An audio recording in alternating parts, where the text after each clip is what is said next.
What type of power generation system is pollution-free and has potential to deliver twice the efficiency of an internal combustion engine?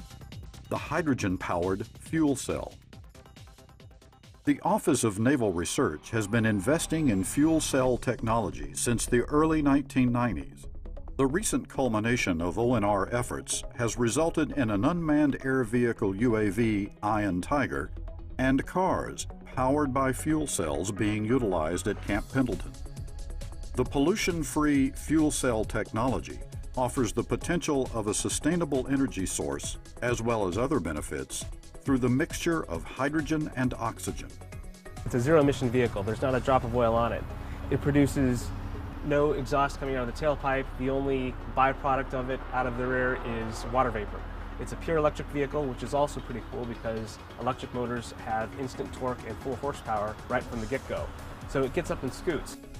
They are a lot of fun to drive. They are an electric vehicle, and electric vehicles have basically instant torque at 1 RPM all the way through to the high thousands. So if you like fast acceleration, electric vehicles are the type of vehicle you want to drive. There's no shifting with this car. There's no transmission on this car because with an electric vehicle such as this, we don't even want a transmission on it. So it's very much almost like a jet taking off. The Marines at Camp Pendleton have been driving the vehicles, delivered by General Motors since 2006. ONR is funding 2 more, scheduled to arrive later this year. Everybody wants to get in them because it's a new type vehicle, it's new technology, and it's the future. Partnerships are crucial to bringing the vision of fuel cell powered vehicles to reality. Partnerships like this with the military is critical as we re-engineer and develop the next generation of fuel cell technology. Well, it's new technology, and obviously there's a lot of R&D. With ONR's help, the money that's needed, and their technology that they can, help us and guide us through this, these phases has been a tremendous benefit. And I don't think we could have done this project without their help. For the Iron Tiger, ONR's main collaborator is the Naval Research Laboratory. Other partners include Protonics Technology Corporation and the University of Hawaii. NRL's UAV work also leverages funding from the Office of the Secretary of Defense. All partners are focused on moving the Iron Tiger project forward. It's a fuel cell which is emerging technology, very exciting, clean energy and efficient technology, and it's incorporated in an unmanned air vehicle, which is probably the most sought after tool by the warfighter right now. ONR's role is really to be the visionary, to look out there and see what's possible in terms of science and technology, and to identify the funding and provide the funds to enable the technical, the scientists and engineers to go out there and demonstrate it. Besides energy savings and increased power potential, fuel cell technology can bring benefits to the battlefield as well. Electric propulsion is a tremendous asset with respect to long endurance and quiet operation, the ability to start and to stop in flight if desired. So it opens a new capability. Instead of flying surveillance over the hill for an hour, we may have the possibility of sending a small airplane out for several days. Hydrogen fuel cells produce less sound and heat than conventional internal combustion engines. The byproduct is water. Hydrogen fuel could also serve as a platform to power weapons.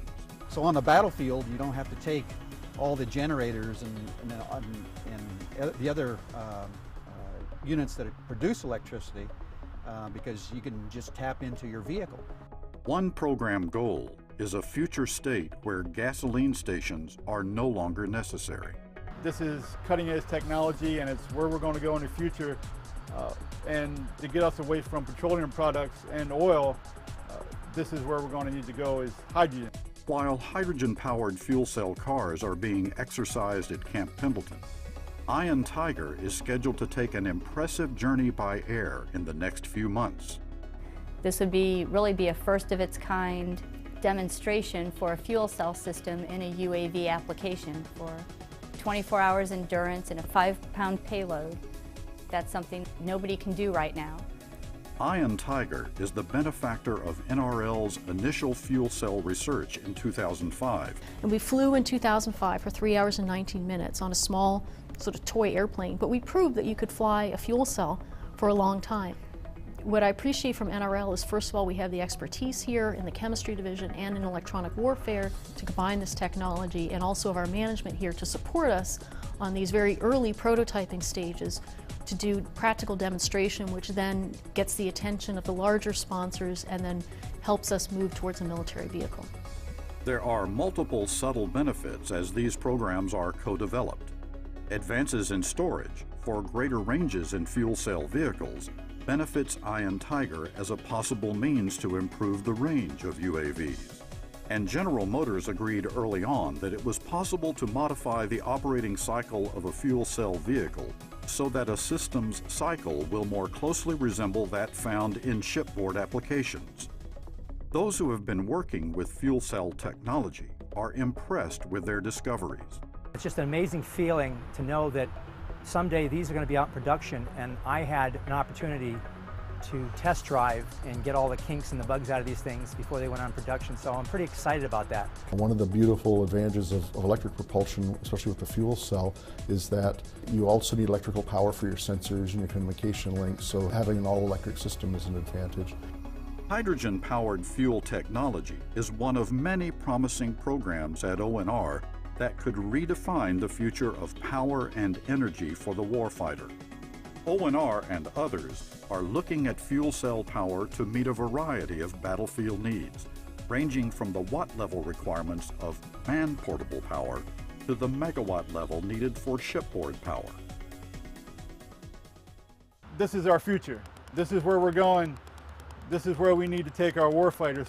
It's something that we can do today to make things better tomorrow. The vision of a battle force independent from foreign oil, burning clean fuel efficiently and effectively with reduced logistical costs moves ONR forward as revolutionary research continues to deliver relevant results.